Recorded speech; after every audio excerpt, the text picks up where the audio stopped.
네, 시온 찬양대 찬양이 큰 은혜가 되었습니다. 우리 하나님께서도 기쁨으로 받아주시고 영광 받아주셨는 줄 믿습니다. 감사합니다. 광고에서 들으신 대로 이제 여러분들이 그동안 기도해 주시고 또 물질로 헌금해 주셔서 오간족 선교센터가 다 완공이 됐습니다. 그래서 오간족 선교센터 헌금은 이제부터 중단을 할 것입니다. 착오 없으시기를 바라고요. 또 해외 선교 헌금 봉투와 또 국내 선교 헌금 봉투와 또 이제 미전족 정도 헌금 봉투 등이 좀 1년 단위로 쓸 수 있도록 조금 저희가 좀 바꾸었습니다. 아래 1층에 비치되어 있습니다. 저희 은평교회는요, 예수님이 우리에게 주신 지상 명령인 선교에 헌신하는 교회입니다. 그래서 원로 목사님이 개척하실 때부터 모든 세례교인 이상은 선교헌금 봉투 하나, 또 국내 선교헌금 봉투 하나를 꼭 가지게 되어 있습니다. 그래서 지금까지 우리 성도님들의 그 물질의 후원 때문에, 그 헌금 때문에 지금까지 저희는 계속해서 100명이 넘는 매달마다 우리 선교사님들과 또 100교회가 넘는 한국에 있는 여러 농어촌 교회와 미자립 교회를 섬겨올 수 있었습니다. 내년도에도 여러분들의 기도와 또 헌금을 또 부탁드립니다. 그래서 우리 교회가 또 하나님이 맡겨주신 사명 끝까지 잘 감당할 수 있게 되기를 주님의 이름으로 부탁드리고 축복합니다. 자, 오늘 우리가 읽은 이 창세기 6장에는요, 오늘 말씀 전하기 전에 그래도 한번 인사하고 할까요? 서로 양옆에 있는 분들에게 당신이 제 곁에 계셔서 행복합니다 인사하겠습니다.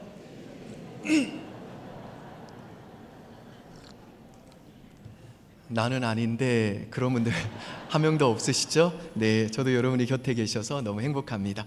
오늘 우리가 읽은 이 창세기 6장은요, 하나님이 홍수로 세상을 심판하기 전에 그 시대의 사람들의 죄악이 얼마나 심각했는지를 잘 보여줍니다. 5절 한번 보실까요? 여러분이 읽습니다. 시작. 여호와께서 사람의 죄악이 세상에 가득함과 그의 마음으로 생각하는 모든 계획이 항상 악할 뿐임을 보시고. 여기 보시면 하나님이 사람의 죄악이 가득함을 보셨다. 그렇죠? 여기에서 가득하다라는 이 말은 인간이 사는 모든 공간이 그야말로 죄악으로 완전히 꽉 찼다는 뜻입니다. 그래서 다른 것이 들어갈 공간이 단 0.1%도 없다는 거예요.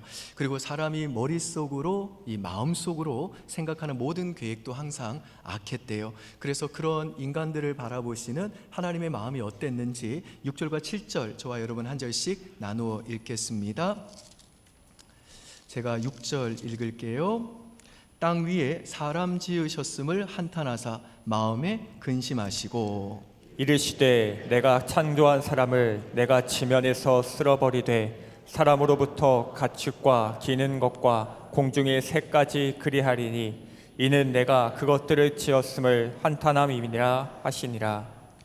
이 말씀에서 보시듯이 하나님이 죄악으로 가득한 이 땅의 사람들을 보시면서 어떻게 하셨냐, 내가 쟤네들을 왜 만들었을까 이러시면서 땅 위에 사람 지으셨음을 한탄하시고 마음에 근심하시고 내가 창조한 사람을 지면에서 쓸어버리겠다 그랬어요. 이 쓸어버린다라고 하는 이 말은요, 물로 지워버린다라는 뜻입니다. 여러분, 우리가 뭐 이렇게 먹을 때 이 음식 담는 그릇에 더러운 게 묻으면 뭘로 씻어요? 물로 씻어버리잖아요. 옷에 더러운 것이 묻으면 뭘로 빨아요? 세제와 물로 빨잖아요. 그런 것처럼 하나님이 사람을 창조하신 걸 크게 후회하시고 크게 슬퍼하시면서 너무 인간들이 죄악으로 더러우니까 사람으로부터 가축과 기는 것과 공중의 새까지 물로 다 씻어버리자, 쓸어버리자 라고 선언을 하셨다는 거예요. 여러분, 우리도 가끔 자기 자신을 쳐다보고 스스로 후회할 때가 있잖아요. 내가 왜 이렇게 살았을까? 내 자신이 한심스러울 때가 많이 있잖아요. 그런데 하나님이 만일에 그런 제 모습을 보시고 아이고, 내가 저 박지원을 왜 지었을까? 이러시면 이게 정말 마음 아픈 일이잖아요. 지금 홍수 심판 전에 살던 사람들이 죄가 쌓이고 쌓여가지고 하나님의 코끝까지 갔다는 거예요. 하나님의 코끝에서 죄의 그 악취가 풍겼다는 거예요. 그래서 하나님이 인간을 지으신 것을 한탄하시면서 홍수로 세상을 심판하실 수밖에 없었다는 거예요. 그런데 하나님이 이 홍수 심판을 선언하시면서 아주 의미심장한 말씀을 하십니다. 3절 보실까요? 여러분이 있습니다. 시작. 여호와께서 이르시되 나의 영이 영원히 사람과 함께하지 아니하리니 이는 그들이 육신이 됨이라. 그러나 그들의 날은 120년이 되리라 하시니라. 자, 여기 보시면 이는 그들이 육신이 됨이라. 그러나 그들의 날은 120년이 되리라 하시니라 그러시죠. 이건요 사람의 수명이 이제 앞으로는 120살이 될 거다, 그런 뜻이 아니라 120년 후에 홍수 심판이 임할 거라는 거예요. 그리고 나의 영이라고 하는 이 표현은 성령을 가리킵니다. 그리고 나의 신이, 나의 영이 사람과 영원히 함께하지 않는다라고 할 때 이 함께한다라고 하는 단어 있잖아요. 이 단어는요 머물다라는 뜻도 있습니다만은 심판한다, 다툰다 라는 뜻도 있어요. 그래서 나의 영이 영원히 사람과 함께하지 않는다라는 이 말은요 성령이 이제는 앞으로 사람과 다투지 않는다, 성령이 이제는 사람과 다투기를 멈추실 거다라는 뜻입니다. 그러니까 성령께서 이 시대에 살던 이 악하고 불경건한 사람들과 계속해서 다투어 오시다가 홍수 심판 전에 어떤 시점부터는요 성령께서 사람들과 더 이상 다투시지 않게 되었다는 거예요. 성령께서 사람과 다투시기를 멈추셨다는 것입니다. 여러분 신학자들은요 이 성령의 사역을 두 가지로 구분합니다. 먼저 성령님은요 사람의 마음을 거듭나게 하시고 회개하게 하시고 믿음을 주시고 거룩하게 하셔서 사람이 구원을 얻게 하는 사역을 하세요. 그리고 구원받은 사람에게 성령님은 그 마음에 찾아가셔서 영원히 그 사람을 떠나지 아니하시고 영원토록 그 사람을 고아와 같이 버려두지 아니하시고 그 구원받은 사람과 함께 하십니다.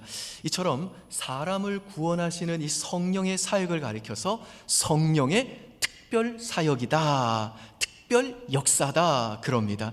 그러니까 예수 믿고 구원받은 사람들만이 이 성령의 특별 역사를 경험하고 누리게 된다는 거예요. 그런데 성령께서는요 사람을 구원하지 않으면서도 그 구원과 상관없이도 사람들에게 역사하시는데요, 이렇게 구원과 상관없이 사람들에게 역사하시는 이 성령의 역사를 가리켜서 성령의 일반 역사다 그럽니다. 오늘 본문에서 이 성령께서 사람과 다투신다라고 할 때 이건 그 사람을 구원하지는 않지만 그 구원과 상관없이 사람들에게 역사하시는, 예수 믿지 않는 사람들에게 역사하시는 이 성령의 일반 역사를 가리키는 거예요. 자, 그러면 성령께서 사람들과 다투신다 라고 하는 이 말은 무슨 뜻일까요? 대체 성령의 일반 역사라는 것은 뭘까요? 세 가지로 요약할 수 있습니다. 첫 번째로 성령께서 사람들과 다투신다라고 하는 이 말은요, 성령께서 사람들의 죄를 억제하신다는 거예요. 창세기 20장 6절 보시죠. 여러분 읽습니다. 시작. 하나님이 꿈에 또 그에게 이르시되 내가 온전한 마음으로 이렇게 한 줄을 나도 알았으므로 너를 막아 내게 범죄하지 아니하게 하였나니 여인에게 가까이 하지 못하게 함이 이 때문이니라. 자, 이게 무슨 말이냐면요, 이 아브라함의 아내 사라가 이 아비멜렉이라고 하는 왕과 동침할 위기에 빠졌는데 성령께서 어떻게 하셨냐, 이 아비멜렉의 왕의 마음에 역사하셔가지고 아비멜렉이 사라에게 죄짓지 못하도록 억제하셨다는 거예요. 그러니까 지금 성령이 아비멜렉을 구원하시는 특별 사역을 하고 계신 게 아니라, 이 아비멜렉이 아직 예수 믿지 않는 사람이었는데 이 아비멜렉이 죄를 짓지 못하도록 억제하시는 일반 사역, 일반 역사를 행하셨다는 겁니다. 여러분 성경은요, 이 하나님을 떠나서 타락한 우리 인간의 마음을 가리켜서 만물보다 거짓되고 심히 부패하다고 선언합니다. 그러니까 나는요, 내가 생각하는 것보다 훨씬 더 악하고 더러운 존재라는 거예요. 우리는 아주 심각한 죄인들이라는 것입니다. 얼마 전에 충남에서 중이 학생이 그 술에 취한 40대 여성을 오토바이 태우고 집에 데려다 준다고 납치해가지고 성폭행을 한 사건이 있었죠. 이 중학교 2학년 학생이 40대 그 유부녀를요, 정말 엄마 같은 분이잖아요. 성폭행만 한 게 아니라 자기 소변도 먹이고 3초마다 한 대씩 때리고 동영상까지 찍어가지고 당신 경찰에 신고하며 나 이거 유포할 거다, 그렇게 위협까지 했습니다. 15살밖에 안 된 청소년이 이런 짐승만도 못한 일을 저질렀다는 거예요. 어느 젊은 부부는요, 인터넷 게임 한다고 그 생후 3개월 된 아이를 굶겨 죽였어요. 그래서 경찰이 발견했을 때 이 아이가요, 앙상한 뼈만 남아 있는 거예요. 이건 뭐 사람이길 포기한 거죠. 그뿐 아니라 우리나라에 요즘에 뭐 토막 살인 사건 같은 입에 담기도 무서운 범죄들이 많이 발생하고 있습니다. 그래서 공포 영화보다 무서운 범죄가 더 많이 일어나고 있기 때문에 공포 영화를 보더라도 현실보다는 무섭지 않다는 느낌마저 들어요. 우리 인간이 이렇게 타락하고 부패한 존재라는 거예요. 우리의 죄성이 이렇게 추잡하다는 겁니다. 여러분, 그런데 그럼에도 불구하고 그래도 이 세상이 아직은 살만하다고 말할 수 있는 이유가 뭘까요? 그것은 성령께서 사람들을 구원하시는 특별 역사뿐 아니라 아직 구원받지 못한 그 불신자들, 타락하고 부패한 모든 인간이 자기 욕망을 따라 죄짓지 못하도록 그 죄를 계속해서 억제해 주시기 때문이라는 겁니다. 만일에 성령께서 이 세상 사람들과 더 이상 다투시지 않으시고 떠나버리신다면요, 성령께서 이 세상 사람들에게 역사하시는 이 일반 역사를 딱 멈추신다면요, 그래서 사람들이 그 악한 본성대로, 저와 여러분들이 그 악한 본성대로 그냥 죄짓도록 그저 방치해 두신다면요, 이 세상은 그야말로 무법천지가 될 거예요. 저와 여러분이 그래도 도덕적으로 예수 믿지 않았을 때도 죄 짓지 않고, 그래도 큰 죄 짓지 않고, 정말 부끄러운 남 부끄러운 죄 짓지 않고 여기까지 온 이유가 뭔지 아세요?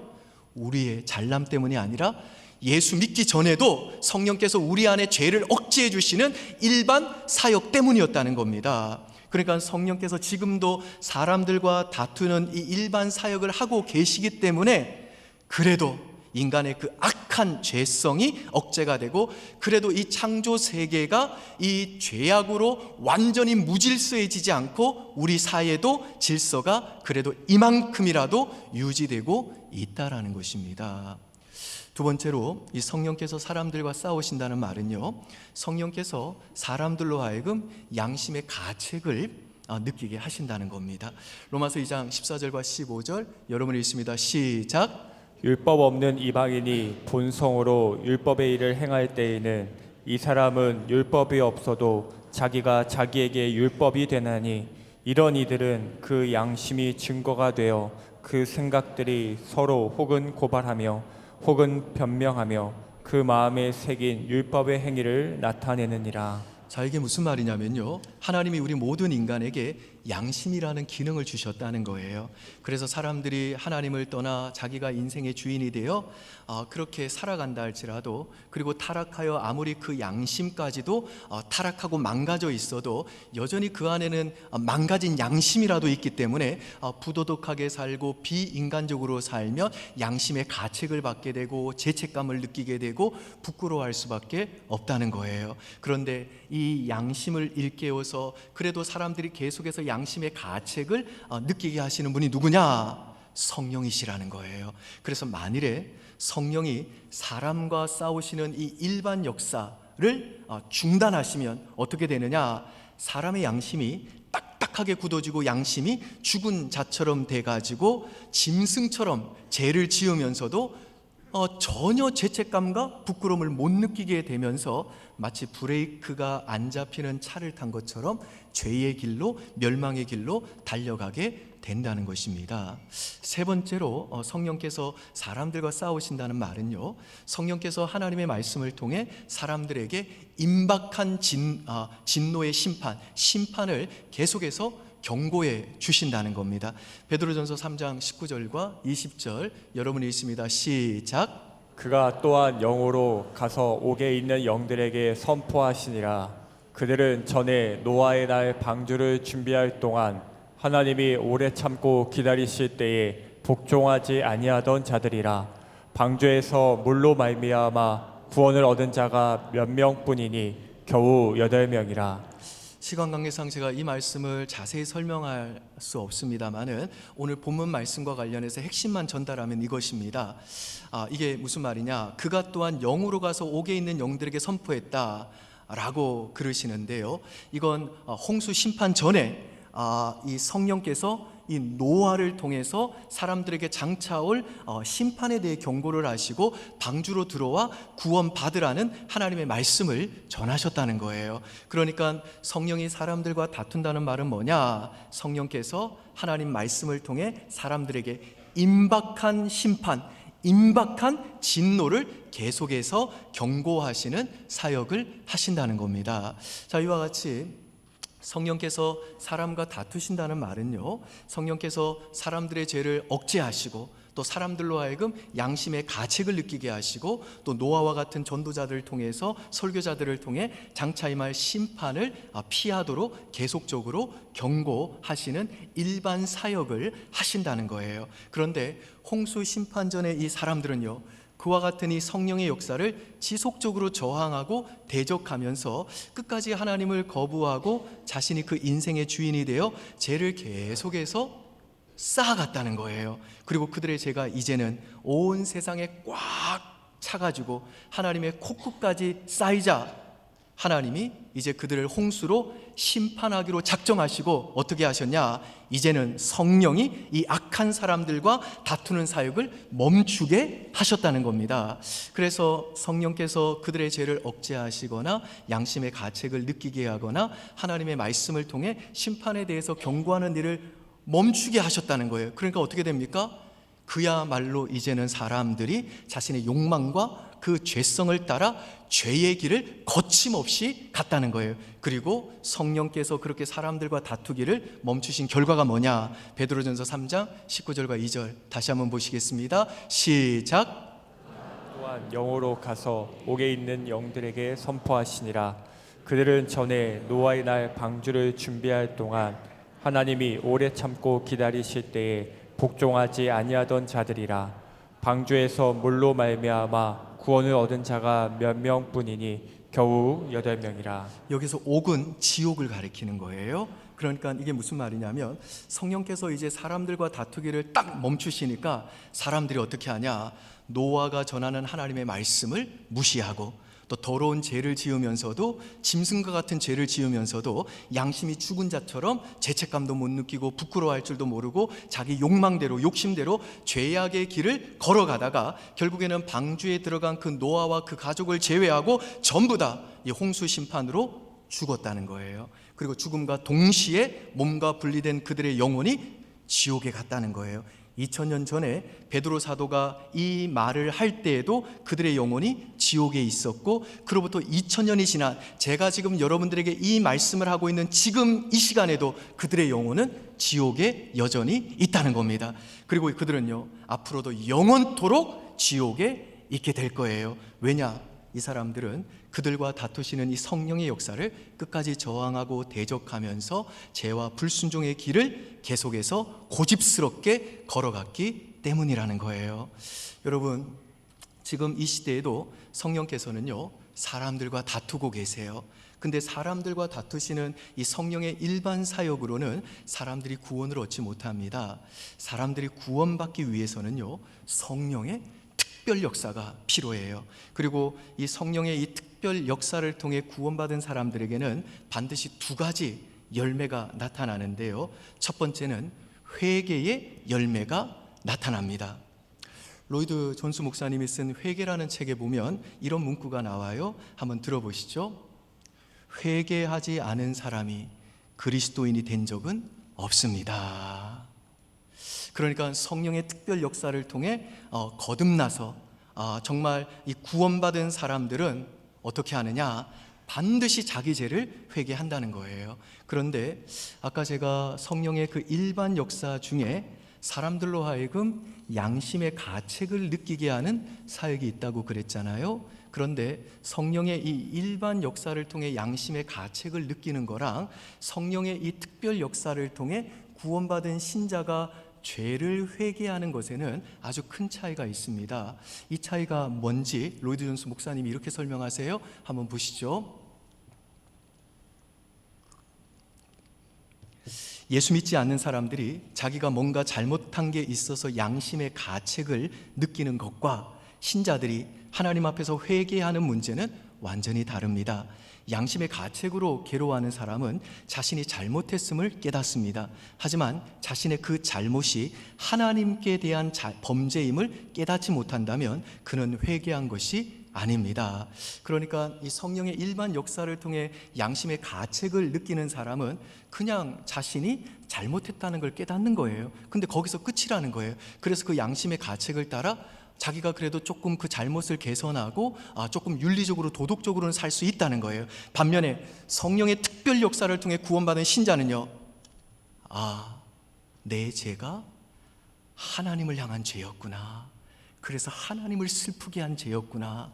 내가 내 인생의 주인이 되어 창조주 하나님께 내가 죄를 범한 것이구나 라고 하면서 자신의 그 잘못이 하나님께 행한 죄인 것을 깨닫고 하나님 앞에서 진심으로 그 죄에 대해서 슬퍼하고 후회하고 그 죄로부터 돌이키는 회개를 하게 된다는 것입니다. 그래서 여러분, 이 성령의 일반 역사만 경험하는 이 종교적인 사람들, 이 종교인가요? 성령의 특별 역사로 정말 거듭나서 회개한 이 참된 신자는요, 아주 중요한 차이점이 있습니다. 그 차이가 뭐냐면요, 종교인은요, 그저 윤리적으로 부도덕한 행위와 자기의 악행만 회개하지만 참된 신자는요, 하나님 앞에서 자신의 선행 안에 있는 자기 의도 회개한다는 거예요. 프란시스 셰퍼 박사가 이탈리아에서 영국인 두 사업가를 만났습니다. 이분들은요, 이 두 사업가는 하나님 안 믿는 분들이셨어요. 그런데 셰퍼 박사가 우연하게도 이 두 명의 사업가를 5분 간격으로 만난 거예요. 그리고 이 두 명의 사업가는요, 서로 잘 아는 사람들이에요. 셰퍼 박사가 첫 번째 사람을 만나서 얘기하는데 그 사업가가 뭐라고 그러냐, 셰퍼 박사가 목사라는 걸 알고 이렇게 얘기하는 거예요. 만일에 하나님이 살아계시다면 나 같은 사람을 하나님이 인정해 주셔야 된다는 거예요. 왜 그러냐 그랬더니 저기 저 사업가는 아주 못된 사람이라고, 온갖 불법적인 방법으로 사업을 하는 사람이라고, 그 사람보다는 내가 낫다는 거예요. 그리고 5분 후에 이제 방금 그 사업가가 이 셰퍼 박사에게 아주 못된 사람이라고 지적했던 그 사람을 이제 이 프란시스 셰퍼 박사가 만나게 됐습니다. 그래서 이제 그 사람과 또 얘기를 했더니 아까 그 사업가하고 목사님 얘기하시던데 그 친구랑 가까이에서는 안 됩니다. 그 사람처럼 악한 사람이 없다는 거예요. 온갖 부도덕한 일은 다 한다는 겁니다. 그러면서 나는 그 사람보다 훨씬 더 나은 사람이래요. 왜냐하면 자기 집안의 가족 친척 중에 아주 아픈 사람들이 오랫동안 장기 요양 보호소에 있는데 나는 정기적으로 그 사람들을 가서 돌본다는 거예요. 생활비를 지금까지 자기가 다 댄다는 거예요. 그래서 아까 그 친구보다는 내가 훨씬 더 나은 사람이라는 거예요. 셰퍼 박사가요, 이 두 사람을 이제 딱 만나고 나서 그의 저서에서 이렇게 말합니다. 하나님이 없는 사람들과 대화를 나누면 항상 그들은 저 사람보다 내가 더 나은 사람이라고 말한다 그랬어요. 여러분, 이게 무슨 말이냐면요, 성령의 일반 역사만 경험한 이 비신자들이나 바리새인들과 같은 이 종교인들은요, 하나님과의 관계 속에서 자신이 얼마나 이기적이고 자기 중심적인지, 자기가 얼마나 악한 죄인지를 보지 못하고 늘 다른 사람과 비교해서 자기가 다른 사람보다 더 나은 사람이다, 이렇게 얘기한다는 거예요. 반면에 성령의 특별 역사를 통해 진정으로 거듭나서 구원받은 신자는요, 그 마음이 변한 사람은요, 자신이 도덕적으로 윤리적으로 개선이 필요한 존재가 아니고 구원이 필요한 존재라는 걸 알아요. 나는 내 힘과 내 노력으로 그리고 내 선행과 종교적인 봉사나 행위로는 절대로 깨끗해질 수 없고 절대로 더 나아질 수 없고 오직 은혜가 필요하다는 걸 안다는 거예요. 그래서 신자는요, 하나님, 나는 내가 생각하는 것보다 훨씬 더 나쁜 존재였습니다. 아니, 지금도 그렇습니다. 나는 내가 생각하는 것보다 훨씬 더 더럽고 추한 죄인입니다. 내가 순종했지만 이건 제 능력으로 한 것이 아니라 하나님의 은혜 때문입니다. 하나님의 눈으로 보면 나의 최선의 의도 여전히 누더기 옷과 같이 더럽습니다. 나의 악행뿐만 아니라 나의 선행 안에도 지독한 자기 중심성이 있습니다. 나의 봉사에도 자기 의와 교만이 숨어 있습니다. 하나님, 나는 소망 없는 죄인입니다. 내 죄를 용서해 주십시오. 내가 붙들 건 오직 예수 그리스도의 십자가의 공로뿐입니다 라고 회개한다는 거예요. 그리고 신자는요, 나는 내가 생각했던 것보다 훨씬 더 악한 존재인 동시에 나는 내가 감히 바라거나 상상하는 것보다 훨씬 더 큰 사랑을 하나님으로부터 받은 존귀한 존재라는 이 정체성이 있기 때문에 누군가 범죄한 걸 보면 어떻게 반응하냐? 하나님, 저 사람이 저지른 저 죄를 내가 저지르지는 않았지만 나는 저 사람이 평상시에 저지르지 않는 죄를 많이 저지릅니다. 하나님의 은혜가 아니면 나도 얼마든지 저 사람이 지은 죄를 지을 수 있습니다. 하나님 보시기에 저 사람처럼 나도 똑같이 악한 죄인입니다. 그런데 하나님이 그런 악하고 더러운 나를 용서하시고 사랑하셨다면 하나님께서는 저 사람도 긍휼히 여겨 주실 줄 저는 믿습니다 라고 온유한 심정으로 잘못한 사람을 바로잡아 준다는 겁니다.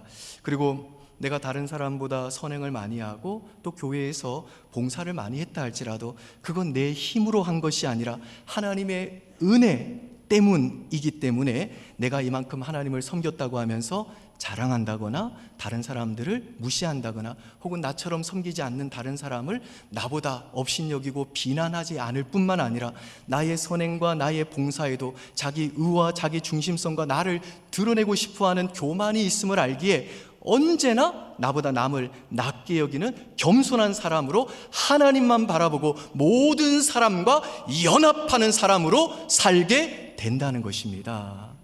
믿으시나요, 여러분? 두 번째로 성령의 특별 역사를 통해 구원받은 사람들에게는 반드시 믿음의 열매가 나타납니다. 여러분, 믿음이란 뭘까요? 귀신들도 믿고 떠든다고 그랬는데 대체 귀신과 다른 정말 성령의 특별 역사를 통해 거듭나고 회개하여 구원받은 이 신자가 가지고 있는 믿음은 뭘까요? 예수님을 최고의 보배로 붙드는 것, 이게 믿음이에요. 그러니까 성령의 특별 역사를 통해 구원받은 신자에게는요, 예수님을 내 인생에서 가장 소중한 보배로 붙드는 이 믿음의 열매가 반드시 나타난다는 겁니다. 그래서 신자는 예수님을 최고의 보배로 여기는 이 믿음이 있기 때문에 그 믿음이 때로 연약해지고 때로 너무나도 없는 것처럼 그렇게 아주 미약해질 수 있지만 이 믿음은 절대 사라지지 않기 때문에 신자가 가진 마음은 뭐냐? 예수님을 최고의 보배로 여기는 이 믿음 때문에 예수님을 그 어떤 무엇과도 바꾸지 않는다는 거예요. 여러분, 우리 주변에 보면 피규어를 수집하는 분들이 계세요. 뭐 스파이더맨이나 헐크 같은 이 캐릭터를 아주 디테일하게 만든 인형을 피규어라고 그러잖아요. 이 피규어가요, 한정판 같은 건요 몇백만 원 합니다. 그런데 만일에 뭐 그런 분이 없습니다만은 누가 저한테 한 500만 원짜리 하는 피규어를 선물해 줬다고 합시다. 그럼 제가 그거 가지고 어떻게 할까요? 당장 팔죠. 돈으로 바꿔야죠. 왜요? 저한테는 그게 최고의 보배가 아니기 때문에 그래요.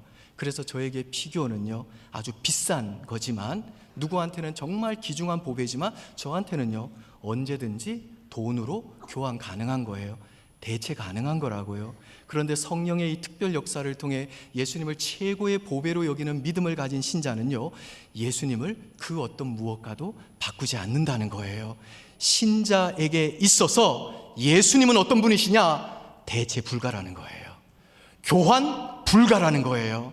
그래서 여러분, 하나님의 때로 저와 여러분이 가진, 우리 신자가 가진 이 믿음이 정말 참된 믿음이다, 예수님을 가장 보배로 여기는 참된 믿음이다 라는 것을 입증하기 위해서 어떻게 하시냐면요, 내가 기도하면 병이 나을 줄 알았어요. 결혼할 줄 알았어요. 예배 열심히 드리고 교회 봉사하면 사업 잘 될 줄 알았어요. 기도하고 공부하면 합격할 줄 알았어요. 모든 게 잘 될 줄 알았는데 아무것도 안 돼요. 하나님을 믿는데도 질병에 걸리고 가난에 허덕이고 자녀가 방황하고 내 소원이 이루어지지 않고 사업이 안 되고 사랑하는 사람이 심지어 죽는 거예요. 그런데 신자는요, 그 어려운 시간을 통과하면서 믿음 밖에는 남는 게 없구나. 내가 붙들 건 그래도 예수님밖에 없구나. 그래도 예수님이 내 보배시구나 라는 이 고백을 토해내므로 내가 가진 믿음이 예수님을 최고의 보배로 붙드는 참된 믿음이라는 것을 스스로 확인하고 내게 이 믿음을 주셔서 날 구원하신 하나님의 그 크신 은혜를 찬송하게 된다는 것입니다. 우리 교회 성도님들 중에도 보면요, 제가 볼 때는요, 내가 아는 한 저분이 겪었던 그 힘든 일을 생각하며 저분이 지금 이 예배의 자리에 못 나올 텐데 저분이 당한 그 힘든 일을 생각해보면 내 생각에는 예수 믿어봤자 아무 소용없네, 그러면서 교회를 떠나서도 벌써 떠났는데 하는 그런 분들이 많습니다. 그런데 그분들이 오늘도 그 힘들고 어려운 일을 겪으면서도 하나님을 예배하는 이 자리에 있는 이유가 뭐냐? 예수님을 최고의 보배로 여기는 믿음이 그 안에 있기 때문이라는 것입니다. 아멘이세요, 여러분? 여러분, 저는요, 친가나 외가를 통해서 저희 집안에서 제가 처음 예수를 믿었어요. 그러다 보니까 제가 예수 믿고 나서 제일 부러운 게 누구냐? 믿는 부모 밑에서 그 부모의 기도 먹고 자란 친구들 보면 그게 그렇게 부럽더라고요. 그런데 제가 제 아내를 만나보니까 제 아내도 집안에서 혼자 예수를 믿었어요. 그래서 저희가 결혼 전에 이제 함께 결단하고 함께 기도하고 소원했던 게 뭐냐면, 우리가 결혼해서 이제 믿음의 가정을 이루어 가지고 우리 자녀들에게 예수 믿는 신앙을 전수해 주자. 그래서 우리 자녀들만큼은 예수 믿는 부모 밑에서 자라게 하고 예수 믿는 부모의 기도를 먹고 자라게 하자. 이게 저희의 가장 큰 제목이었고 기도 제목이었고 가장 큰 바람이었어요. 그래서 지금은 제 세 자녀들이 어립니다마는 어느 날 이제 제 세 자녀들이 커서 결혼을 하고 자기들도 이제 자녀들을 낳고 그 자녀들한테 아마 그럴 거예요. 얘들아, 우리 집안이 예수를 믿고 이렇게 믿음의 삶을 시작하게 된 그 출발을 너희 할아버지가 시작하셨단다. 할아버지는 뭐 특출나게 잘하는 것도 없으셨고 실수도 많으셨고 부족함과 연약함 투성이셨어. 그런데 어떻게 은평교회 담임 목사가 된지 모르겠다. 아직도 그게 우리한테는 미스테리다. 설명할 길이 없다. 뭐 할아버지 본인은 자기가 강동구에서 두 번째로 잘생겨서 그랬다 그러는데 우리가 볼 때는 그건 할아버지의 착각인 것 같아. 그런데 말이야, 할아버지는 예수님을 최고의 보배로 여기신 분이셨어. 우리가 아는 한 할아버지는 예수님을 그 어떤 무엇과도 바꾸지 않으셨어. 그리고 할아버지가 죽기까지 그 예수님을 놓지 않으셔가지고 우리 집안이 이렇게 예수님을 최고의 보배로 여기는 믿음의 가문이 되었단다. 이 고백을 하게 될 겁니다. 너무하시네요. 남의 집안 이야기라고 어쩜 그렇게 아멘을 적게 하세요? 아멘이세요? 사랑하는 여러분, 오늘 여러분에게는 성령의 특별 역사로 말미암아 구원받은 사람에게만 나타나는 이 회개와 믿음의 열매가 있으신가요? 여러분은 혹시 성령의 일반 역사만 아직 경험한 수준에 머물면서 혹시 아직 구원받지 못한 채 교회만 다니는 종교인은 아니신가요? 여러분, 조금 조심스럽습니다만은 교회를 평생 다닌다고, 교회 봉사를 열심히 한다고 구원받는 거 아닙니다. 교회를 평생 다녀도 평생의 선행과 봉사를 하더라도 바리새인과 같이 성령의 특별 역사를 경험하지 않으면, 거듭나지 않으면, 종교인으로 그래서 산다면 마지막 날 주님으로부터 천국 문의 앞에 섰을 때 내가 너희를 도무지 알지 못하노니 불법을 행하는 자들아 내게서 떠나가라 라는 이 두려운 주님의 음성을 듣게 될 것입니다. 여러분, 우리가 만일에 하나님 믿는다고 고백하면서 평생 그렇게 교회를 다니고 봉사까지 했는데 마지막 그 심판날에 천국문 앞에 딱 섰는데 주님으로부터 이런 음성을 듣는다면 이건 진짜 너무너무 슬프고 너무너무 불행한 일이잖아요. 여러분, 하나님께서는요 지금도 성령께서 사람들과 다투게 하셔서 사람들의 죄를 억제하시고 사람들의 양심의 가책을 느끼게 하시고 교회를 통해 임박한 진노에 대해서 경고하고 계십니다. 그런데 하나님이 그렇게 성령의 일반 역사를 여전히 이 땅 가운데 행하시는 이유가 뭐냐? 성령의 특별 역사를 통해 죄인을 구원하시기 위함인 겁니다. 택한 자들을 다 구원하시려는 하나님의 목적 때문이라는 것입니다. 그 죄인에 대한 하나님의 사랑 때문이라는 것입니다. 그런데 홍수 심판 전과 같이 이제 예수님이 이 땅에 재림하셔서 온 세상을 물이 아니라 불로 심판하기 전에 사람들이 끝까지 회개하지 않고 계속해서 죄를 쌓아가면요 하나님이 이제 그러실 거예요. 어느 시점에서는요 나의 영이 영원히 사람과 함께하지 않을 것이다. 성령이 더 이상 사람들과 다투지 않을 것이다 라고 선언하실 거예요. 그리고 마침내 하나님이 온 세상을 불로 심판하는 그날이 올 것입니다. 그래서 오늘 우리에게 주어진 이 시간은 뭐냐? 하나님이 내게 주신 구원 얻을 기회라는 거예요. 여러분, 하나님은요 여러분을 얼마든지 피해 다니실 수 있습니다. 하나님은 여러분의 삶에 얼마든지 숨으실 수 있다고요. 그래서 여러분이 하나님을 찾지 못하게 하실 수 있다는 거예요. 그런데 오늘도 하나님이 여러분을 이 추운 날에 이 예배의 자리로 오도록 감동하시고 여러분에게 오늘도 이 말씀으로 찾아가시는 이유가 뭐냐? 여러분에게 구원의 기회를 주시기 위해서라는 거예요. 그러므로 오늘 여러분 중에 아직 구원받지 못한 분들 계시다면 예수님께로 오십시오. 예수님이 어떤 분이신가? 저와 여러분이 마지막에 받아야 될 그 불심판을 이미 십자가에서 대신 받으심으로 그 죄값을 지불하시고 저와 여러분을 대신해 하나님 말씀에 순종하는 완전한 삶을 사심으로 우리를 위해 완전한 의를 이루어 주신 우리의 구주 되십니다. 그러므로 더 이상 여러분과 다투시는 이 성령의 사역을 저항하고 거부하지 마십시오. 여러분이 회개에 이르도록 하기 위해 오늘까지 여러분을 오래오래 참으시고 여러 가지 인생의 풍파를 통해 여러분이 하나님 떠나지 못하게 하시고 교회 떠나지 못하게 하시고 그래도 여러분을 교회로 불러들이시는 그 하나님의 오래 참으심과 그 하나님의 애타는 사랑과 그 하나님의 인내를 멸시하지 마십시오.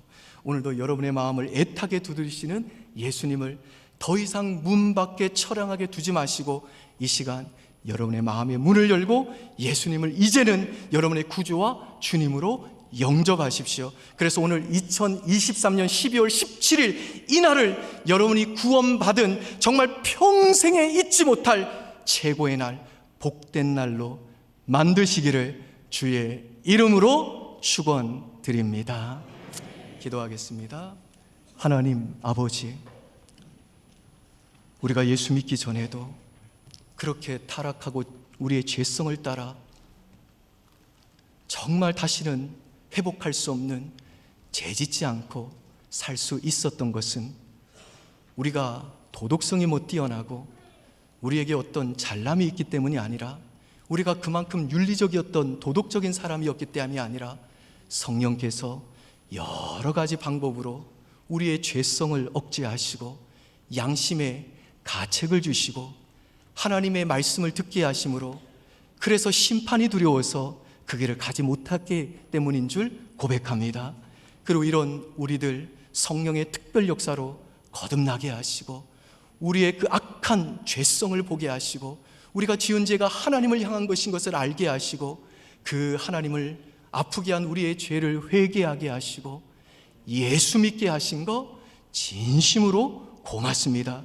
그 성령이 여전히 부족하고 연약한 우리들 떠나지 아니하시고 고아와 같이 버려두지 아니하시고 영원토록 우리 안에 계셔서 우리를 최종적인 구원이 그 완성되는 그 자리까지 우리를 도우시고 인도해 가실 줄 믿습니다.